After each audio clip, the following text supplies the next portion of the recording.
This is One on One.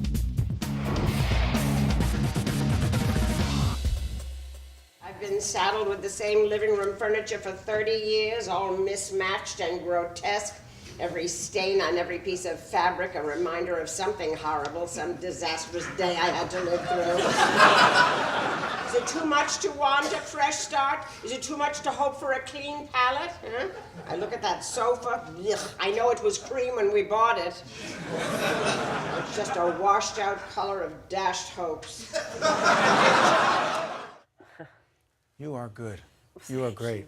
You're looking at Linda Lavin from looking at the Lyons, right? The Lyons by Nikki Silver. A great American play, I think. It's a play about a family. Talk to us about it. By the way, that was one of the only times I wanted to open out of the show. Normally we don't open on the guest, but I'm like, everyone's going to know who she is anyway, so why do that? Nice. Talk to about the play. The play is about a family, about a man who's dying and his wife who is planning to move on. She's reading, as you saw, House Beautiful. She's planning to redo the living room. It's a marriage of 40 years that was where they were attached to each other, as she says later, in contempt. And they have 2 grown children, both of whom are unhappy. It's a typical American family. It's an identifiable American family. You hear the audience identifying, understanding these people. This is a woman with a great deal of suppressed rage, rage packed on rage. And yes, she is planning, and he says, I'm dying, Rita. What do I care what you do with the living room? And he says, I'm dying. And she says, I know, but try to be positive. For God's sake, you know, she wants, she says, I know you won't be there to enjoy it, but I'm thinking Marrakesh, what do you think of a Middle Eastern theme? She has a great sense of humor, as many of those women do, a strong sense of a capacity for, shall we say, for survival.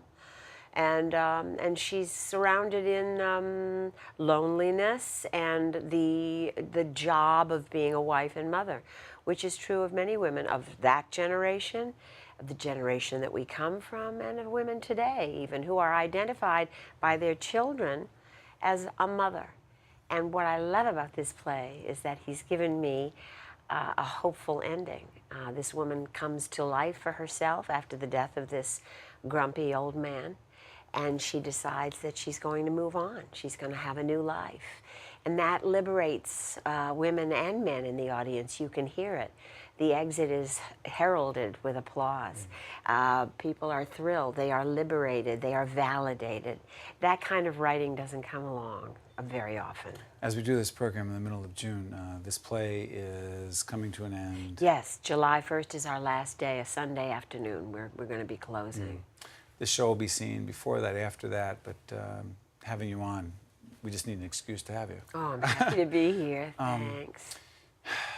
People know you from so much of your work on television and theater. How long have you been doing this?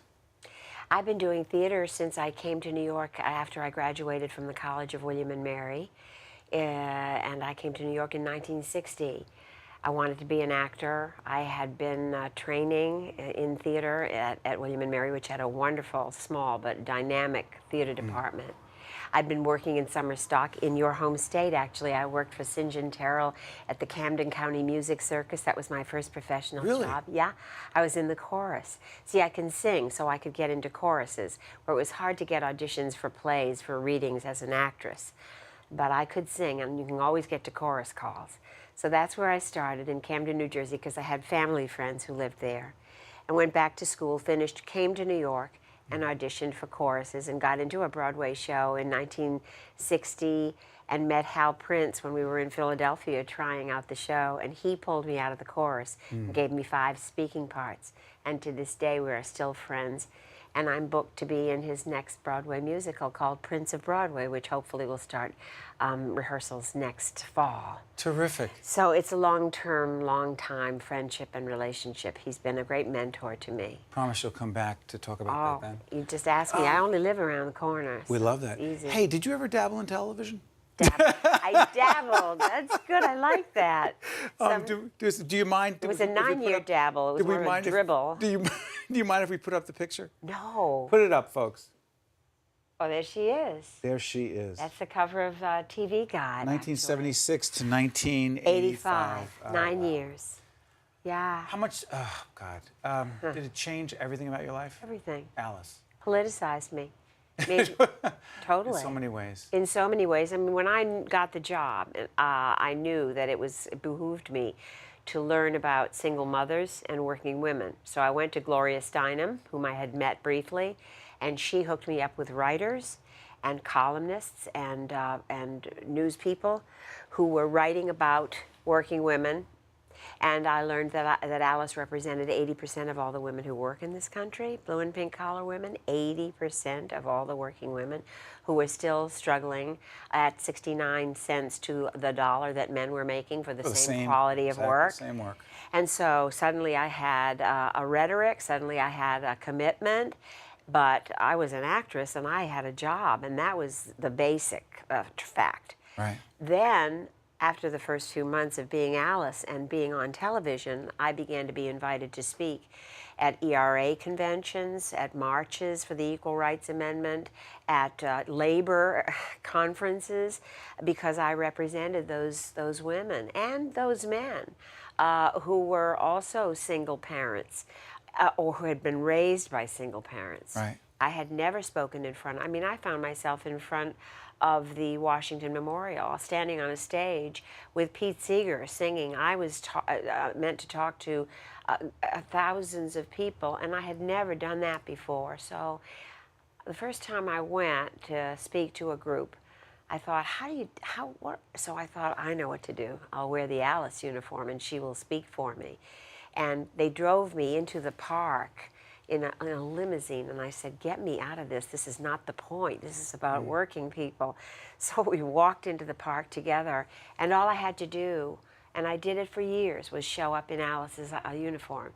And I didn't have to worry about what to say. She spoke. She was me, and I was she, and the uniform spoke for me, and people came up to me and said, you are my mother, I am you, you are my daughter, you've given me courage to go back to school, I'm getting off welfare, if Alice can do it. It was astonishing. She changed my life. You know, she changed your life. In many ways. But you know, the funny thing is, and I know you know this, there are a lot of other actresses who could have played that role, could have been written in the exact same way, would not have had the same impact. And you know that, and I know it. You don't have to respond.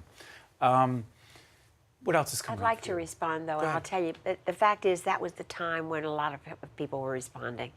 We were marching for a lot of things in those years, and it was terrific.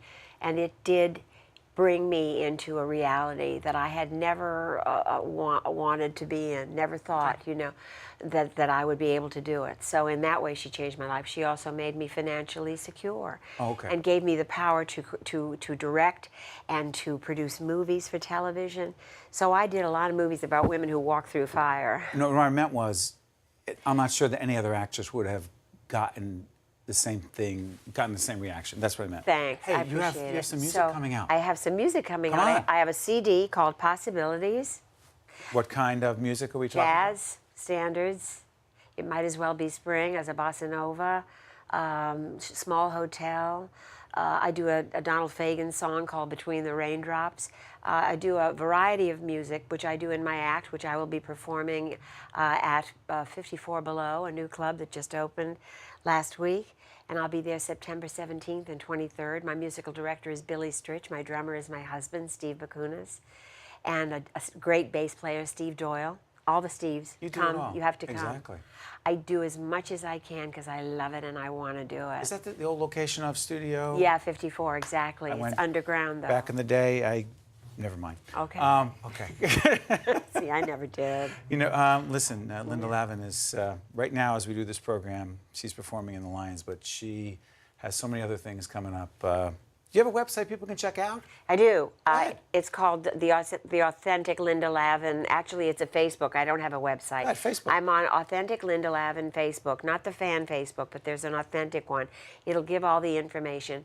And the CD is called Possibilities because it's a song I sang for Hal Prince in It's a Bird, It's a Plane, It's Superman. Hal wrote the liner notes. It's on iTunes and Amazon.com.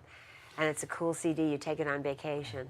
You honor the public television world by having you come and be here in our studio. I'm honored to be here. Thanks. Even though you're our neighbor around the corner. I'm a new fan. Yeah. I'll be watching you. Well, come back in the fall, okay? I'd love it. Thanks. Thanks. See?